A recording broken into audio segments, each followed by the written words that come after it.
masiibo la soo koobi karin xilliga suuqa gubta xilligiisa kala la taagan yahay guriyahayna anaga waxa ku gubatay 3 makiin 100 looro sisina masiibo rabbaani ah oo ilaahay cirka ka keenay oo anaga aan ogeyn waa ka gubatay 3 makiin qolalka anaga aan leenahay 3 makiin aa ku gubatay gurigan xalaashayna anaga iska lahayn 3 makiin aa ku gubatay 100 loor oo sisina iyo saliid iyo dhaxtaalana waa nooga gubatay iyo maankaalkii 2 sano la shiiday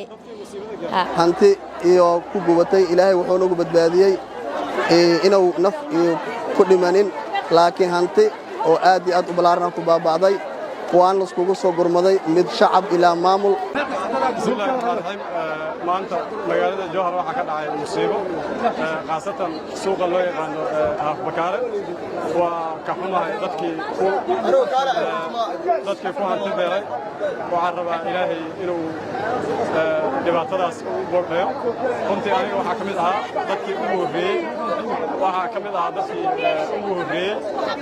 gurmadka sida hagarlaanta u baxshay waa uu weyn oo gubta waxa kamid ah shalay waxay aad sabdiyay dad badan sisin ay gateen sisintaasi meeshan waxa aruursaday lacag badan meeshan ku jirtay dadkaasi oo masaakiinka ah lacagtoodii oo maanta oo ka gubutay hantidoodii oo ku khasaartay waxaan ka codsanayaa dal iyo dibad intii joogaan intii dadka loo soo gurmado oo meeshan la imaado ayaan rajaynayaa oo dadkii la caawiyo ayaan rajaynayaa